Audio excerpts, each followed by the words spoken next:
نحمده ونصلي على رسوله الكريم اما بعد فاعوذ بالله من الشيطان الرجيم بسم الله الرحمن الرحيم ان في خلق السماوات والارض واختلاف الليل والنهار لآيات لأولي الألباب الذين يذكرون الله قياما وقعودا وعلى جنوبهم ويتفكرون في خلق السماوات والأرض ربنا ما خلقت هذا باطلا سبحانك فقنا عذاب النار ربنا إنك من تدخل النار فقد أخزيته وما للظالمين من أنصار ربنا إننا سمعنا مناديا ينادي للإيمان أن آمنوا بربكم فآمنا ربنا فاغفر لنا ذنوبنا وكفر عنا سيئاتنا وتوفنا مع الأبرار ربنا وآتنا ما وعدتنا على رسلك ولا تخزنا يوم القيامة إنك لا تخلف الميعاد صدق اللہ العظیم. وقال تبارک وتعالی كما ورد في سورة النساء يا أيها الذين آمنوا بالله ورسوله والكتاب الذي نزل على رسوله والكتاب الذي أنزل من قبل صدق اللہ العظیم. رب اشرح لي صدري ويسر لي أمري واحلل عقدة من لساني يفقهوا قولي. اللهم ربنا ألهمنا رشدنا وأعذنا من شرور أنفسنا. اللهم أرنا الحق حقا وارزقنا اتباعه وأرنا الباطل باطلا وارزقنا اجتنابه آمین یا رب العالمین. مطالعہ قرآن حکیم کے جس منتخب نصاب کا سلسلے وار درس ان مجالس میں ہو رہا ہے، اس کا جو حصہ دوم ہے، دوسرا حصہ، وہ مباحث ایمانی پر مشتمل ہے. اس کا سب سے پہلا سبق سورہ فاتحہ پر مشتمل تھا، اور دوسرا یہ ہے کہ جو سورہ آل عمران کے آخری رکوع کی آیات پر مشتمل ہے. جو 6 آیات میں نے ابھی آپ کو پڑھ کر سنائی ہیں، بلکہ صحیح معنی میں 5 آیات، ان کا مطالعہ ہم ایک حد تک کر چکے ہیں. لیکن مجھے خیال آیا کہ اس سلسلے میں ایمان کے بارے میں بعض بنیادی جو مباحث ہیں وہ آپ حضرات کے سامنے آ جانے چاہیے. ایمان اگرچہ ایک لفظ ہے کہ جو ہم میں سے ہر شخص بولتا ہے، عالم بھی، جاہل بھی، بڑا بھی، چھوٹا بھی، سب بولتے ہیں ایمان ایمان. اول تو یہ کہ اگر کسی سے آپ پوچھیں کہ ایمان کے معنی کیا ہے تو وہ ہکا بکا ہو کر رہ جائے گا. ایمان کے لفظی معنی ہے کسی کو امن دینا. امن یا امنو امنن یا امنتن، اس کے معنی ہے خود امن میں ہونا. اس سے اس میں فاعل بنتا ہے آمنن، وہ شخص جو امن میں ہے. آمن یؤمن ایمانن، باب افعال سے اس کا مطلب ہے کسی دوسرے کو امن دینا، اور اس سے اس میں فاعل بنتا ہے مؤمن، امن دینے والا. اسی معنی میں اللہ تعالیٰ کے ناموں میں سے ایک نام المومن ہے. اگر پہلے توجہ نہ ہوئی ہو تو آپ حیران ہوں گے کہ اللہ تعالیٰ کا بھی ایک نام المومن ہے. الملک القدوس السلام المؤمن المہیمن العزیز الجبار المتکبر. تو المومن، امن دینے والا، امن عطا کرنے والا، امن بخش، وہ اللہ ہے. اب یہ ایمان جو ہے، اگرچہ میں نے عرض کیا ایک لفظ ہے، اس کی قسمیں بہت سی ہیں. اس کی وسعت، اس کے اعتبار سے بہت فرق و تفاوت ہوگا. اس کی گہرائی، اس کے اعتبار سے بھی بہت فرق و تفاوت ہوگا، اگرچہ ہم ایک اصطلاح کے طور پر ایک لفظ ایمان استعمال کرتے ہیں. تو آج سب سے پہلے میں آپ کو ایمان کی 2 اہم قسموں کا آپ کے سامنے ذکر کرنے چلا ہوں کہ ایمان کی 2 بنیادی قسمیں کیا ہیں. یہ جو آپ کے پاس لیفلیٹ ہے چھپا ہوا، یہ آج کے درس کی یادگار آپ کے پاس رہے گا، اسی کے حوالے سے دیکھتے جائیے ایمان کی اقسام دو، قانونی ایمان اور حقیقی ایمان۔ اس کے لیے میں نے قرآن مجید سے ثبوت دینے کے لیے ابھی آپ کو سورہ نساء کی آیت نمبر 136 سنائی، یا ایھا الذین آمنوا آمنوا باللہ ورسولہ۔ کیا معنی ہوا؟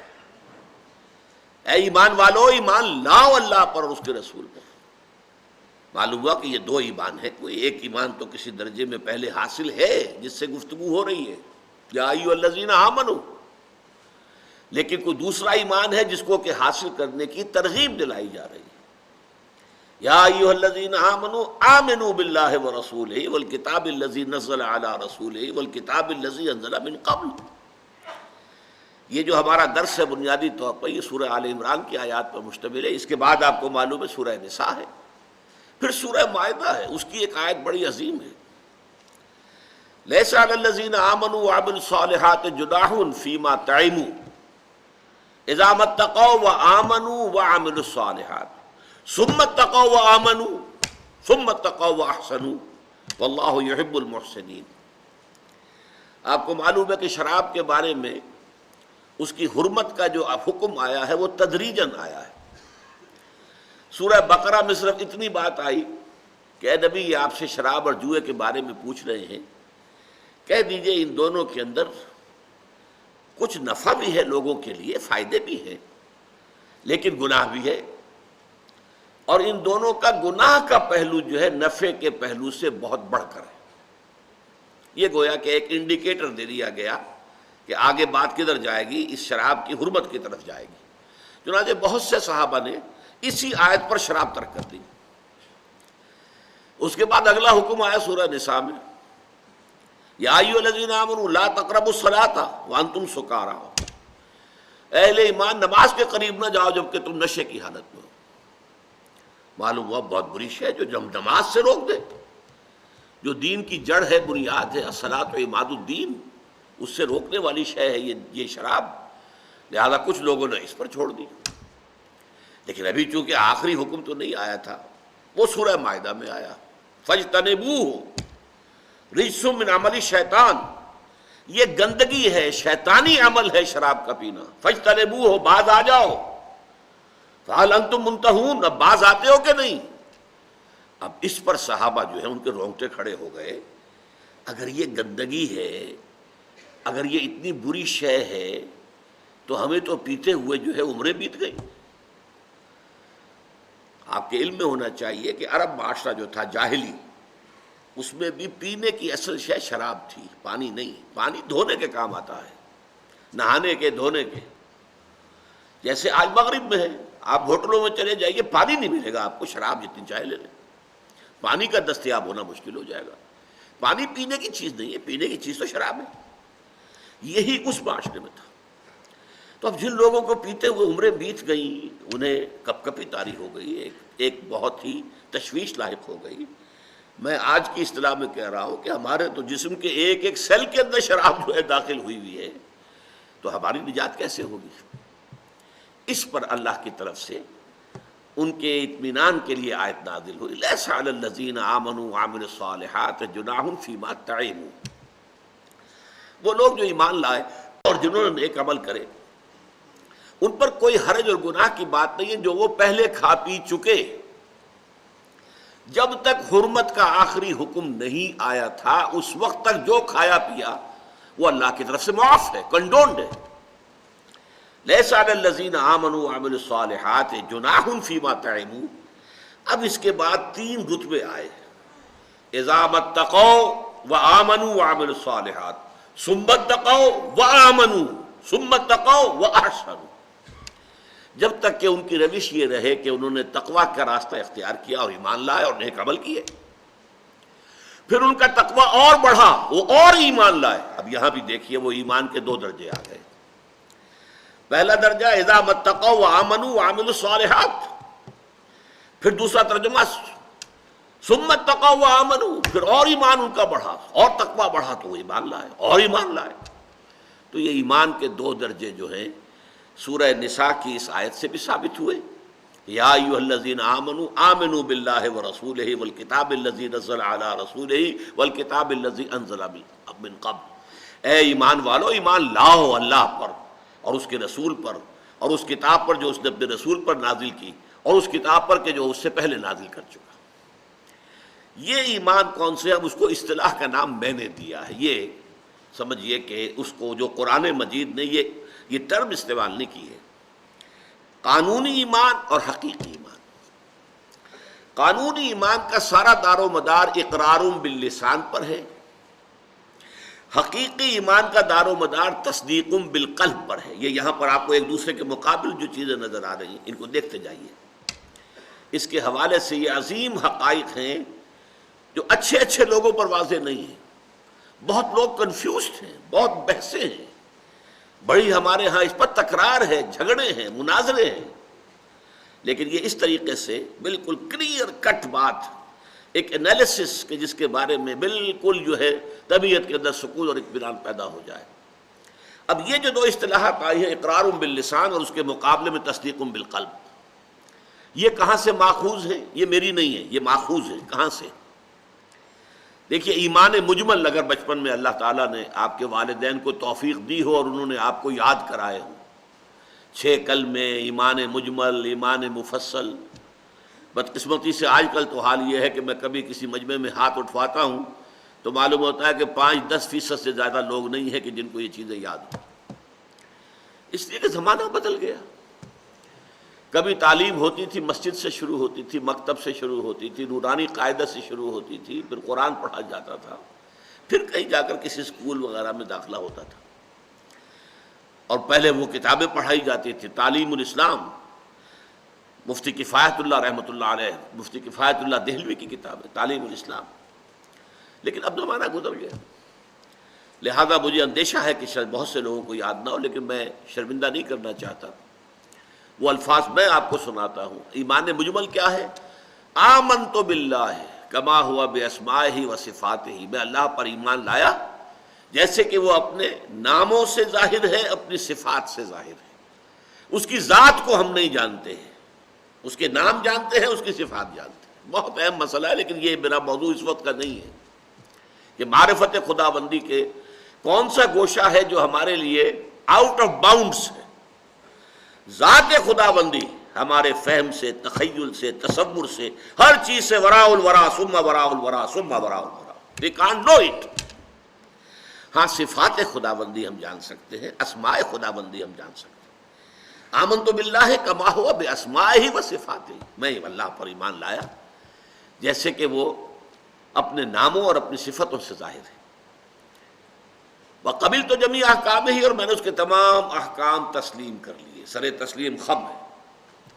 اقرار باللسان و تصدیق بالقلب، اور اس بات کا میں اقرار تو اپنی زبان سے کر رہا ہوں اور تصدیق کر رہا ہوں اس کی اپنے دل سے۔ یہ ہے در حقیقت ایمان مجمل، اقرار باللسان و تصدیق بالقلب۔ اقرار باللسان کا تعلق قانونی ایمان سے ہے۔ ابھی کوئی ہندو، پارسی، سکھ، عیسائی، یہودی کہے اشہد ان لا الہ الا اللہ و اشہد ان محمد رسول اللہ صلی اللہ علیہ وسلم، وہ مسلمان ہو جائے گا؟ ہم کہیں گے، ہم اسے یہ نہیں کہہ سکتے کہ تم مومن نہیں ہو۔ قانونی ایمان اسے حاصل ہو گیا۔ وہ تو ایسے ہی ہے جیسے کبڈی کا کھیل ہوتا ہے کہ ایک لائن جو ہے کھینچی ہوئی ہے، آپ پالے سے ادھر ہیں یا ادھر ہے، پہلے ادھر تھے اب ادھر آ گئے، بات ختم ہو گئی، لائن ہی کراس کر دی ہے نا۔ آپ نے شہادت دی اقرار باللسان، پہلے آپ کافر تھے، غیر مسلم تھے، اب مسلمان ہو گئے۔ تو اقرار باللسان کا تعلق جو ہے وہ قانونی اسلام سے ہے، قانونی ایمان سے ہے، اور تصدیق بالقلب کا تعلق جو ہے وہ یقین قلبی سے، دل میں بھی یقین پیدا ہو جائے۔ صرف زبانی اقرار کافی نہیں ہے، دل کی تصدیق لازم ہے۔ اگلی بات دیکھیے، زبانی شہادت جو ہے اس کی اساس پر دنیا میں کسی کو مسلمان تسلیم کیا جاتا ہے۔ جو شخص کہے اشہد ان لا الہ الا اللہ و اشہد ان محمد رسول اللہ، آمنت باللہ و ملائکتہ و کتبہ و رسلہ والیوم الآخر والقدر خیرہ و شرہ من اللہ تعالی والبعث بعد الموت، آمنت باللہ کما ہوا باسمائہ و صفاتہ و قبلت جمیع احکامہ، اقرار باللسان و تصدیق بالقلب۔ اب ظاہر بات ہے تصدیق قلبی ہے یا نہیں ہے، اس کو ویریفائی کرنے کا ہمارے پاس کوئی ذریعہ نہیں۔ آج تک بھی کوئی آلہ دریافت نہیں ہوا ہے کہ جس کو ہم استعمال کر کے دیکھ سکیں کسی کے دل کے اندر وہ تصدیق قلبی ہے کہ نہیں۔ تو گویا کہ جو ظاہری ایمان ہے، جو قانونی ایمان ہے، اس کا دار و مدار کلیتاً اقرار باللسان پر ہے۔ اسی کی بنیاد پر کسی کو دنیا میں مسلمان سمجھا جاتا ہے۔ اس کے مقابلے میں دیکھ لیے آخرت میں اعتبار صرف حقیقی ایمان کا ہوگا، تصدیق بالقلب والے ایمان کا ہوگا۔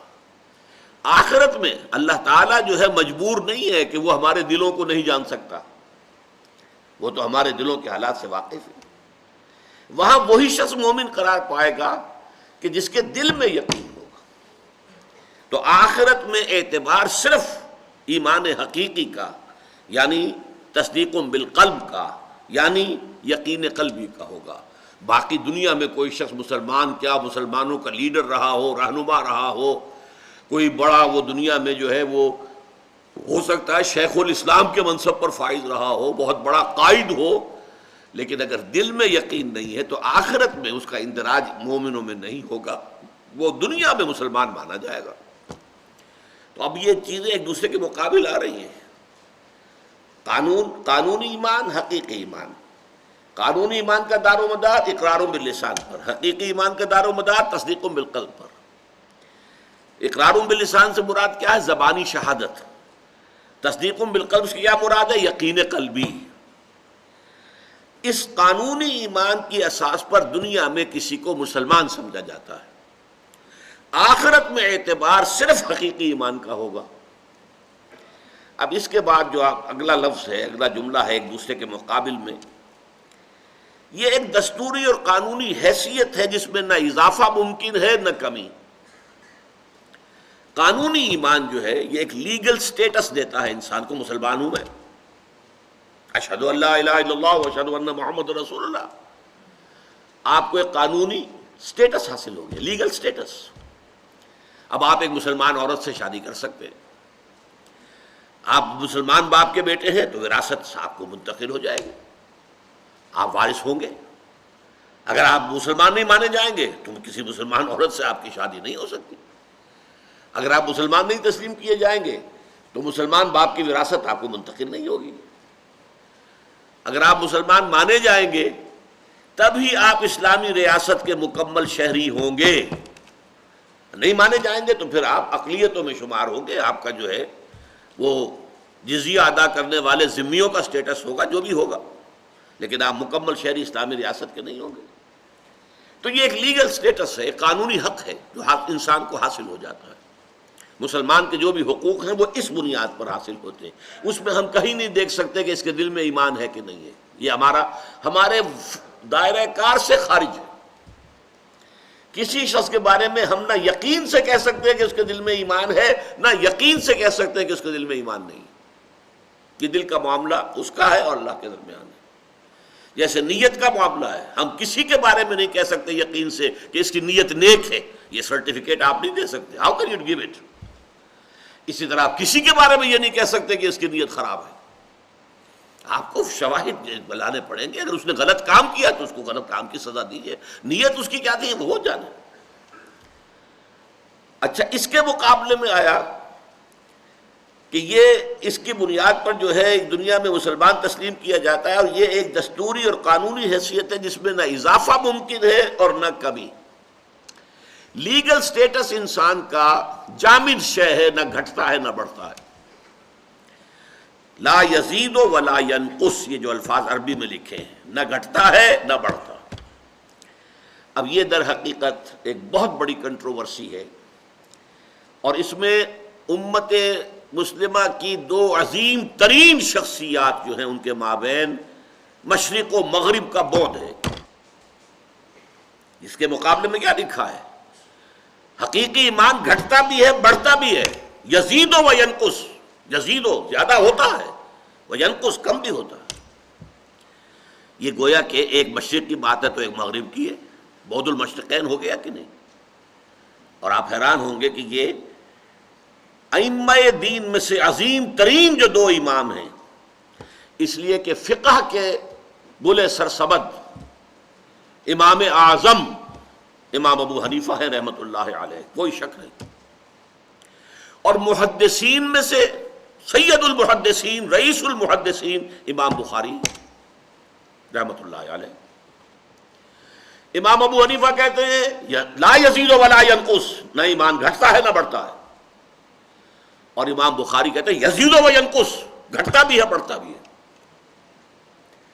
کوئی ریکنسیلیشن بظاہر نظر آتی ہے ان دو سٹیٹمنٹس میں؟ اپیرنٹلی دے آر irreconcilable، ان کو جوڑا جا ہی نہیں سکتا، لیکن ہے، جوڑا جا سکتا ہے۔ وہ اللہ تعالیٰ کے فضل و کرم سے میں نے اس کو واضح کیا۔ یہ چیزیں میں کم سے کم 20-25 برس سے بیان کر رہا ہوں۔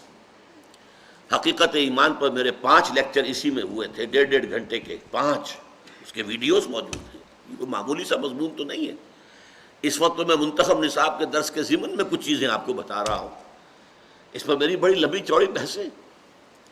دیکھیے امام ابو حنیفہ چونکہ فقیہ ہیں، ان کا دائرہ عمل، دائرہ کار، دائرہ غور و فکر جو ہے وہ ہے فقہ، قانون۔ وہ قانون کے اعتبار سے بات کر رہے ہیں کہ ایمان نہ گھٹتا ہے نہ بڑھتا۔ اس کی کیا مثال میں آپ کو دوں؟ 100% کہہ رہے ہیں۔ دیکھیے ایک مسلمان کے 2 بیٹے، ایک بیٹا تہجد گزار، 5 وقتہ نماز جو ہے وہ تکبیر اولیٰ کے ساتھ مسجد میں پڑھتا ہے، دوسرا جو ہے فاسق و فاجر ہے، نماز پڑھتا بھی ہے تو گنڈے دار پڑھتا ہے۔ کتنا فرق ہو گیا؟ لیکن اگر والد کا انتقال ہوگا تو وراثت دونوں کو برابر ملے گی۔ یہ نہیں ہوگا کہ یہ متقی ہے، تہجد گزار ہے، اسے زیادہ دو، اور یہ تو فاسق و فاجر ہے، مسلمان تو ہے۔ اگر تو مسلمان ہی نہ رہے تو وراثت سے محروم ہو گیا، زیرو ہو جائے گا پھر تو۔ لیکن اگر اسے آپ نے مسلمان مانا، فاسق ہے تب بھی مسلمان ہے، فاجر ہے تب بھی مسلمان ہے، نمازی جو اگر وہ گڈے دار پڑھتا ہے نماز تب بھی مسلمان ہے، بلکہ تارک صلاۃ بھی مسلمان ہے۔ صرف منکر صلاۃ جو ہے وہ اسلام کے دائرے سے خارج ہوتا ہے، اسلام صلاۃ کا انکار کرے گا تو دائرہ اسلام سے خارج، لیکن نہیں پڑھتا ہے تو اس سے وہ فاسق و فاجر شمار ہوگا، وہ دائرہ اسلام سے، قانونی اسلام کے دائرے سے باہر نہیں ہوگا۔ اور جب تک وہ شخص اسلام کے دائرے میں ہے اس کا حق بالکل مساوی ہے، متقی، تہجد گزار، 5 وقتہ نماز کا پابند، اور یہ جو فاسق و فاجر ہے اور جو نمازیں بھی پڑھتا ہے تو اگر پڑھتا بھی ہے تو گنڈے دار، ان دونوں کا حق وراثت میں مساوی ہوگا۔ یہ ہے چونکہ قانون کا مسئلہ، یہ ہے لیگل سٹیٹس کا مسئلہ، یہ ایک جامد شے ہے، نہ گھٹتی ہے نہ بڑھتی ہے، انسان کے حقوق نہ بڑھیں گے نہ گھٹیں گے۔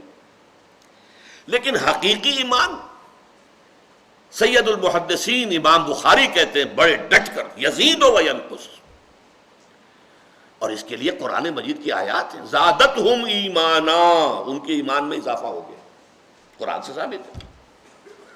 اس اعتبار سے یہ حقیقی ایمان جو ہے قلب کے اندر، قلب کے بارے میں تو آپ کو معلوم ہے نا، دل وہ شے ہے ہمارے جسم کا وہ ٹکڑا ہے جسے کسی کل چین نہیں ہے۔ یہ تو میں نے محاورتاً کہا ہے، فزیولوجی کے اعتبار سے کیا ہے، یہ دل جو ہے مسلسل حرکت میں ہے، یا یہ پھیل رہا یا سکڑ رہا ہے، پھیل رہا ہے سکڑ رہا ہے، پھیل رہا ہے سکڑ رہا ہے۔ ہمارے جسم کے ہر عضو کے لیے آرام کا وقفہ ہوتا ہے۔ دل کے لیے آرام، دل کے لیے آرام کا مطلب موت، دل کی حرکت بند، موت۔ یہ دل کا معاملہ جو ہے، اسی طرح دلی ایمان جو ہے، حقیقی ایمان، وہ بھی ایک سطح پر قائم نہیں رہتا۔ آپ نیک لوگوں کی صحبت میں بیٹھیے، اچھا وعظ آپ نے کہیں سنا ہے، اچھی تقریر سنی ہے، دل پذیر کوئی وعظ، کوئی نصیحت سنی ہے، آپ کے ایمان میں اضافہ ہو جائے گا۔ آپ نے قرآن کی خود تلاوت کی ہے یا کہیں درس قرآن سنا ہے، آپ کے ایمان میں اضافہ، آپ کو خود محسوس ہوگا کہ کوئی چیز ہے جو میرے اندر بڑھ گئی۔ اور غافلوں کی صحبت میں بیٹھیے، جہاں ٹھٹھے لگ رہے ہوں اور جہاں لطیفے ہو رہے ہوں، فحش گوئی ہو رہی ہو معاذ اللہ، تو وہاں کیا ہوگا؟ ایمان گھٹے گا۔ تو الایمان یزید و ینقص، یہ قول کس کا ہے؟ امام بخاری رحمۃ اللہ علیہ کا، اور 100% درست۔ اور الایمان لا یزید ولا ینقص، یہ قول کس کا ہے؟ امام ابو حنیفہ کا رحمۃ اللہ علیہ، اور 100% درست۔ یہ ریکنسیلیشن ہے دونوں میں، کہ اصل میں یہ ایمان کے دو مختلف ایسپیکٹس کے بارے میں بات کر رہے ہیں۔ ایک ایمان ہے قانونی ایمان، امام ابو حنیفہ فقیہ ہیں، انہوں نے فقہ کے اعتبار سے، انہوں نے کانسٹیٹیوشنل اور لیگل ایسپیکٹس کے اعتبار سے کہا ہے کہ ایمان جامد حقیقت ہے، نہ یہ گھٹتی ہے نہ بڑھتی ہے، یا زیرو ہے یا فل ہے۔ اس کو ہم کہتے ہیں فزیولوجی میں ایک لا ہے، آل اور نن لا۔ کوئی شے ہوگی تو پوری ہوگی، نہیں ہوگی تو بالکل نہیں ہوگی، یا تو ایمان ہے یا نہیں ہے، یہ فیصلہ ہوگا۔ یہ نہیں ہو سکتا ایمان گھٹے اور بڑھے، ایمان گھٹے اور بڑھے، لیکن جو حقیقی ایمان ہے وہ گھٹتا بھی ہے بڑھتا بھی ہے۔ اب آگے چلیے، جہاں تک تو ہے قانونی ایمان کی بحث وہ یہاں ہم نے ختم کر دی، اسی لیے یہ دو ڈبل لائنیں لگی ہوئی ہیں، یہ بحث ختم، اس لیے کہ اس میں زیادہ گفتگو کرنے کی ضرورت ہی نہیں ہے۔ یہ تو قانونی ایمان ہے، ہمیں حاصل ویسے ہی ہے، والدین سے مل گیا، اس کے ضمن میں کوئی ہمیں نہ محنت کرنی پڑی ہے، نہ کوئی اس کے لیے قربانی دینی پڑی ہے، نہ اس کے لیے کوئی مشقت جھیلنی پڑی ہے، یہ تو ہمیں وراثت میں منتقل ہو گیا۔ اب حقیقی ایمان کو سمجھیے، اس کی دو قسمیں ہیں، یہ ہے اصل علمی مضمون جو ہمارے اس درس کے ساتھ متعلق ہے۔ یہ جو ہے، ایک ہے تقلیدی یا غیر شعوری، ایک ہے اکتسابی یا شعوری، کانشس ایمان، وہ جو کہ آپ نے ایکوائر کیا ہے ایمان، اکتساب کرنا، حاصل کرنا، ارنڈ، کانشس اینڈ ارنڈ ایمان۔ ایک تقلیدی ہے اور غیر شعوری ہے۔ یہ تقلیدی اور غیر شعوری کیا ہے؟ ہم مسلمان ہیں، یہ تقلیدی اور غیر شعوری کی بحث بھی چھوٹی سی ہوگی۔ یہ کیسے پیدا ہو جاتا ہے؟ جب کوئی مسلمان ہوگا، اب اگر وہ عمل کرتا رہے گا، نماز پڑھے گا، روزہ رکھے گا، اور جو فرائض ہیں حرام سے مجتنب رہے گا، تو اس کے نتیجے میں ایک ایمان پیدا ہو جائے گا اس کے دل میں۔ یعنی جیسے ایمان سے عمل وجود میں آتا ہے، جنم لیتا ہے، ایسے ہی عمل سے ایمان وجود میں آتا ہے۔ مسلسل عمل کرتے رہیے، نمازیں پڑھتے رہیے، چاہے ابھی آپ کو وہ یقین والا ایمان حاصل نہیں تھا، لیکن نمازیں پڑھتے رہنے سے اور دین پر عمل کرتے رہنے سے آپ کے اندر وہ ایک ایمان پیدا ہو جائے گا، لیکن یہ ایمان غیر شعوری ہوگا، یہ تقلیدی ہوگا۔ اس کے اندر کوئی ڈائمنشن جو ہے، انٹلیکچول ڈائمنشن نہیں ہوگی، اس میں کوئی بصیرت نہیں ہوگی، جس کو کہا گیا ہے قرآن مجید میں سورہ یوسف میں کہ اے نبی کہہ دیجئے قل ھذہ سبیلی ادعو الی اللہ علی بصیرۃ انا ومن اتبعنی۔ دیکھو لوگو، یہ میرا ھذہ سبیلی، یہ میرا راستہ ہے، ادعو الی اللہ، میں اللہ کی طرف بلا رہا ہوں، لیکن میں اندھیرے میں ٹامک ٹوئیاں نہیں مار رہا ہوں، علی وجہ البصیرۃ، علی بصیرۃ انا ومن اتبعنی، نہ صرف میں بلکہ میرے ساتھی بھی علی وجہ البصیرت مومن ہے اور ایمان کی دعوت دے رہے ہیں۔ یہ کوئی بلائنڈ فیتھ نہیں ہے، یہ کوئی اندھا بہرا ایمان نہیں ہے جس میں بصیرت باطنی نہ ہو، جس میں انٹرنل جو ہے انڈرسٹینڈنگ نہ ہو، جس کے اندر کے ڈائمنشن نہ ہو انٹلیکچول، نہیں، وہ ایمان جو ہے وہ تقلیدی ایمان کہلائے گا۔ تو تقلیدی ایمان پیدا ہو جاتا ہے ایک تو احکام اسلام پر مسلسل عمل کے نتیجے۔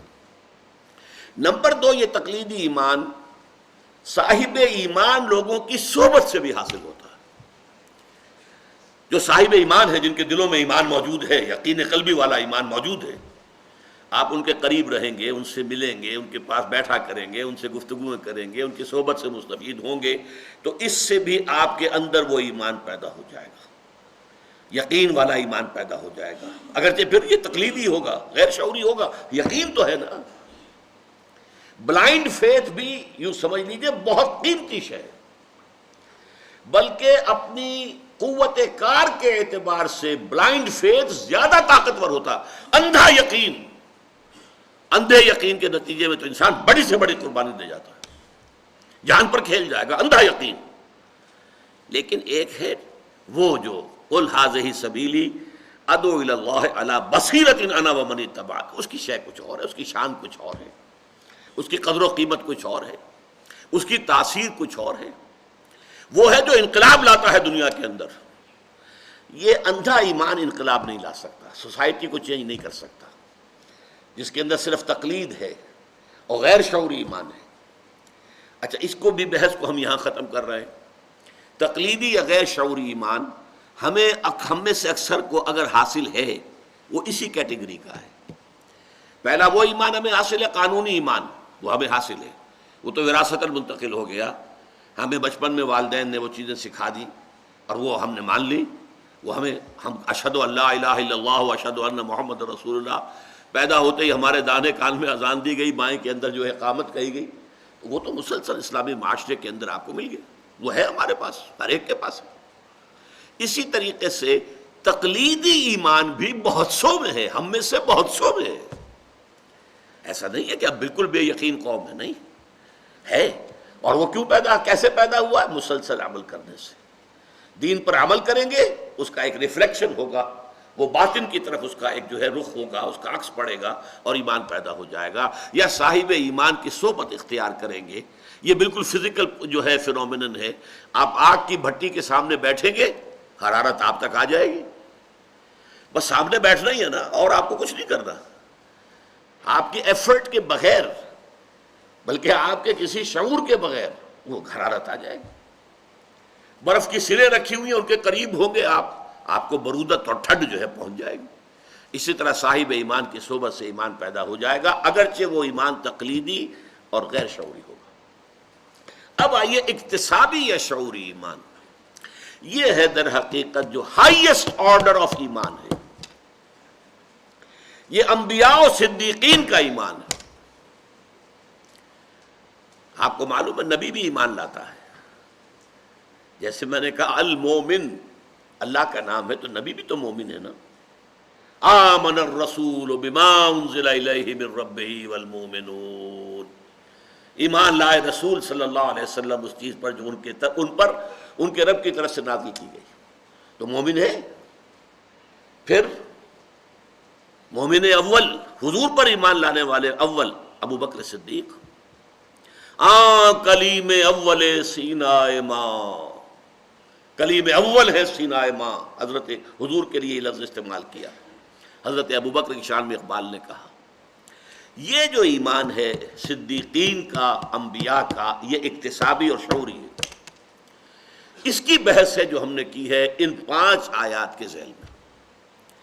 اس کی کیسے سنتھسس ہوتا ہے، کیسے یہ وجود میں آتا ہے، کیسے اس کی ترکیب ہوتی ہے، اس کا اب نیچے درج کیا گیا۔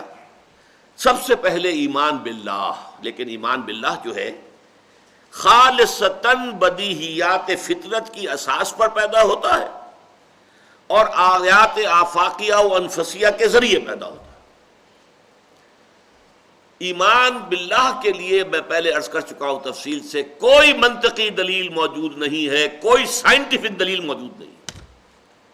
جو دلیل پیش کی جائے گی اس کو دوسری دلیل رد کر دے گی، کاٹ دے گی۔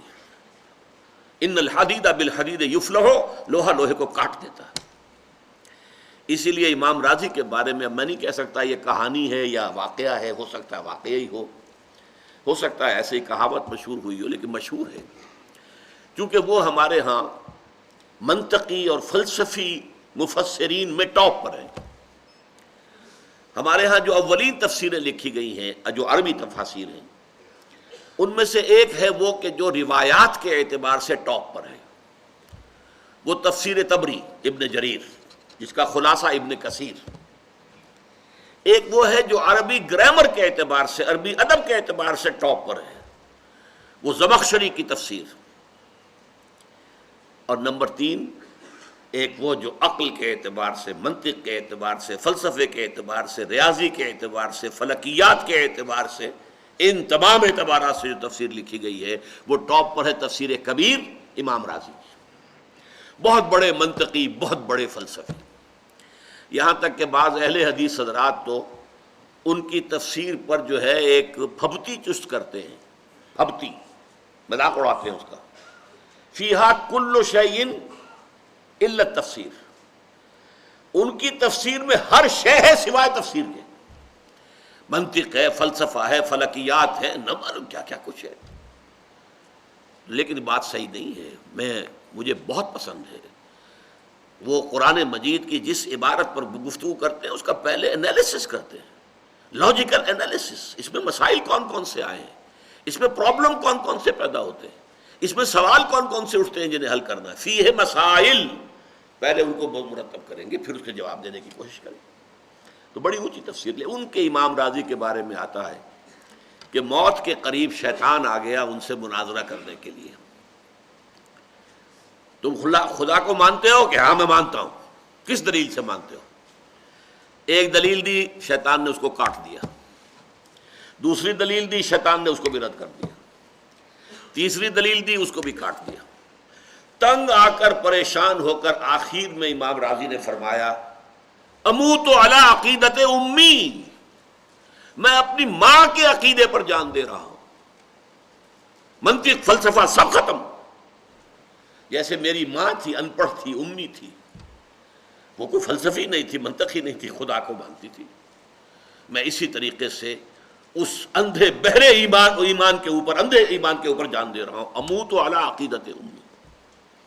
تو یہ جان لیجئے کہ ایمان باللہ کے لیے کوئی نہ منطقی دلیل ہے نہ سائنٹیفک دلیل ہے، یہ بدیہیات فطرت میں سے اندر ہے، انسان کے ذہول ہے، بھول گیا انسان، کائنات میں گم ہو گیا، باہر ماحول کی دنیا میں کافر کی یہ پہچان کے آفاق میں گم ہے، یہ اس کی توجہ نہیں ہے۔ اس کے لیے یاد دلانا اسے آیات کے ذریعے سے، آیات آفاقی، آیات انفسی، اس کے ذریعے سے یاد دلانا، جیسے بھولی ہوئی کسی شے کو آپ کو یاد دلانا ہو، اس کی کوئی نشانی آپ کو دکھائی جائے، یاد آ جائے گا، ہاں ٹھیک ہے، بس۔ اس کے لیے کوئی منطقی دلیل نہیں۔ اس کے لیے جیسا کہ ہم پڑھ چکے ہیں اس درس میں پہلی آیت، ان فی خلق السماوات والارض واختلاف اللیل والنہار لآیات لأولی الالباب، آسمانوں اور زمین کی تخلیق میں اور دن اور رات کے الٹ پھیر میں بڑی نشانیاں ہیں اہل ایمان کے لیے، اہل ایمان نہیں، وہ اہل عقل کے لیے، ہوش مندوں کے لیے۔ لیکن جیسے یہ سورہ آل عمران کے 20ویں رکوع کی پہلی آیت ہے، ایسے ہی سورہ بقرہ کے 20ویں رکوع کی پہلی آیت بھی ہے۔ یہاں اللہ کی 4 آیات نشانیاں بیان کی گئی، آسمان، زمین، رات اور دن، اور وہاں اس آیت میں آیت الآیات جس کا میں نے عنوان رکھا ہے، 10 آیتیں ایک آیت میں ہیں۔ ان فی خلق السماوات والارض واختلاف اللیل والنہار والفلک التي تجری فی البحر بما ينفع الناس وما انزل اللہ من السماء من ماء فاحیا به الارض بعد موتها وبث فيها من كل دابة وتصريف الرياح والسحاب المسخر بين السماء والارض لآیات لقوم یعقلون۔ آیت ہے، نشانیاں ہیں، نشانیوں سے یاد آ جائے گا تو آ جائے گا، نہیں آئے گا تو دنیا کی کوئی دلیل نہیں منوا سکتی اس سے اللہ کے وجود کو۔ وہ اندر سے ابھرے گا، اس کا انر کانشسنس، ڈورمنٹ کانشسنس، اس کے اپنے اندر ہے وہ وجود، لیکن وہ سویا ہوا ہے، ڈورمنٹ ہے، انرٹ ہے، اس کو جگانا ہے۔ اس کو جگانے کے لیے آیات آفاقیہ، آیات انفسیہ تمہارے اندر، وفی انفسکم افلا تبصرون۔ ہاں، اس میں ایک تیسری چیز جو یہاں پر لکھی جانی چاہیے تھی، وہ یہ ہے کہ آیات قرآنیہ جو ہیں یہ کیٹلیٹک ایجنٹ کا کام کرتی ہیں، آیات آفاقیہ کی طرف متوجہ کرتی ہیں۔ دیکھو ذرا یہ پھل کو پکتے ہوئے دیکھو، اذا اثمرا، ذرا اس کے پھلوں کو دیکھو، درختوں پر کیسے آتے ہیں۔ افلا ينظرون الى الابل كيف خلقت والى السماء كيف رفعت والى الجبال كيف نصبت والى الارض كيف سطحت فذكر انما انت مذکر۔ اے نبی، آپ یاد دہانی کرائیے، آپ کا کام سوائے یاد دہانی کے کچھ نہیں، آپ زبردستی نہیں منوا سکتے۔ نہیں مانے گا تو نہیں مانے گا۔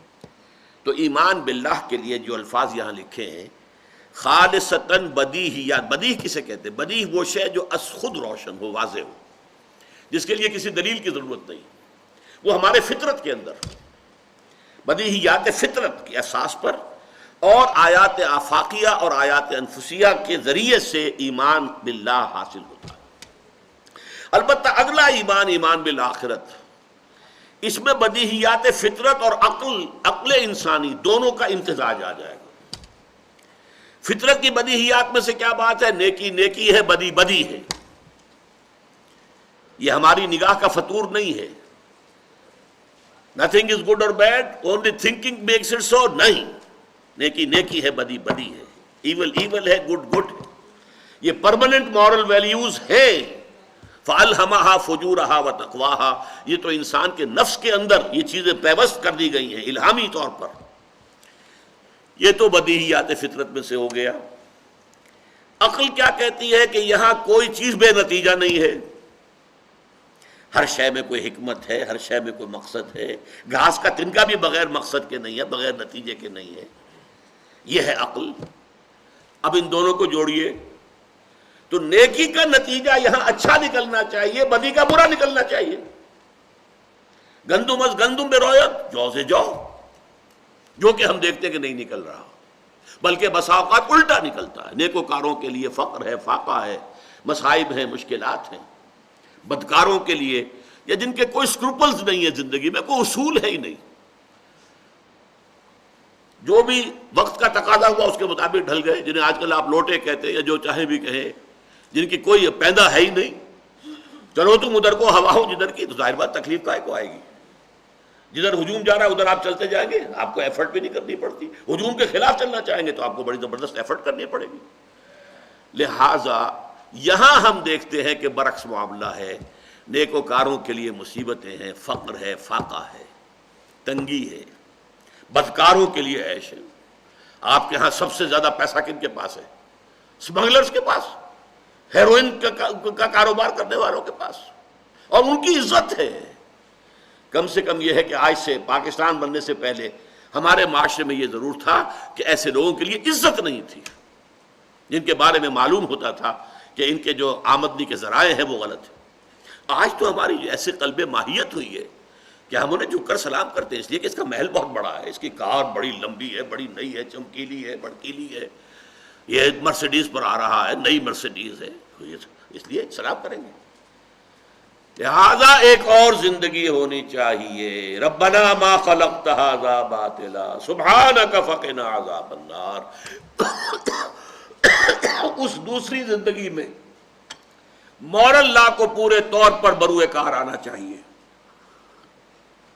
نیکوکاروں کو ان کی نیکی کی بھرپور جزا ملے، اور بدکاروں کو اور مجرموں کو اور شریروں کو ان کی شرارتوں اور بدکاری کی بھرپور سزا ملے۔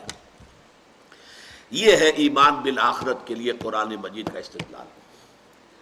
اب اس کے بعد تیسرا ایمان ہے ایمان سمعی۔ یہ اصطلاح ہے مولانا محمود حسن شیخ الہند دیوبندی رحمۃ اللہ علیہ، اس کو کہتے ہیں ایمان سن کر ایمان۔ جو لوگ ان دو منزلوں سے گزر چکے ہوں، بدیہیات فطرت کی بنیاد پر آیات آفاقیہ، آیات انفسیہ کے ذریعے اللہ کی معرفت حاصل ہو گئی، اب اللہ کو یاد رکھتے ہوئے الذین یذکرون اللہ قیاما وقعودا وعلی جنوبہم ویتفکرون فی خلق السماوات والارض، تفکر کرتے ہیں، عقل سے کام لیتے ہیں، وہ پہنچ جاتے ہیں ایمان بالآخرت پر۔ اب جب کسی نبی کی آواز کان میں آئی یا نبی کے امتی داعی کی، ظاہر بات ہے کہ نبی ہی داعی نہیں تھے، حضرت ابوبکر بھی داعی بن گئے تھے نا، ان کی دعوت پر عشرہ مبشرہ جو ہمارے چوٹی کے 10 صحابہ ہیں، ان میں سے 6 وہ ہیں جو حضرت ابوبکر کی دعوت و تبلیغ پر ایمان لائے۔ تو وہ کیا کہتے ہیں؟ فوراً کہہ اٹھتے ہیں ربنا اننا سمعنا منادیا ینادی للایمان، اے رب ہمارے، ہم نے سنا ایک پکارنے والے کی پکار کو کہ وہ ایمان کی ندا لگا رہا ہے، ایمان کی منادی کر رہا ہے، ایمان کی صدا دے رہا ہے، فآمنا، تو ہم ایمان لے آئے۔ یہ ایمان بالرسالت ہے۔ اس کے بعد وہ عظیم دعا ہے ربنا فاغفر لنا ذنوبنا وکفر عنا سیئاتنا وتوفنا مع الابرار، اے رب ہمارے گناہوں کو معاف فرما دے اور ہماری برائیوں کو ہم سے دور کر دے، ہمارے دامن کردار پر داغ ہے، دھبے ہیں گناہوں کے، دھو دے، پاک کر دے ہمارے دامن کردار کو، اور ہمارے نامہ اعمال میں اگر داغ اور دھبے ہیں ان کو بھی ہٹا دے، وَتَوَفَّنَا مَعَ الْأَبْرَارِ، اور ہمیں وفات کیجو اپنے نیکوکار بندوں کے ساتھ۔ ربنا وآتنا ما وعدتنا علی رسلک، اے رب ہمیں وہ سب کچھ دیجو جس کا تو نے ہم سے وعدہ کیا اپنے رسولوں کی معرفت۔ رسولوں نے بتایا جنت ملے گی، یہ ملے گا، وہ ملے گا، یہ وعدے کس نے؟ یہ ظاہر بات ہے عقل سے تو معلوم نہیں ہو سکتا تھا جنت کس شے کا نام ہے اور جہنم کس شے کا نام ہے، یہ سارا ایمان سمعی سے متعلق ہے۔ جو وعدے تو نے ہم سے کیے اپنے رسولوں کے ذریعے سے وہ سب کچھ ہمیں دیجو، اور ہمیں قیامت کے دن رسوا نہ کیجو، انک لا تخلف المیعاد، تو اپنے وعدے کے خلاف کرنے والا نہیں ہے۔ ہمیں اندیشہ اگر ہے تو یہ ہے کہ پتہ نہیں ہم ان وعدوں کے مصداق قرار پا سکیں گے یا نہیں۔ بارک اللہ لی ولکم فی القرآن العظیم ونفعنی وإیاکم بالآیات والذکر الحکیم۔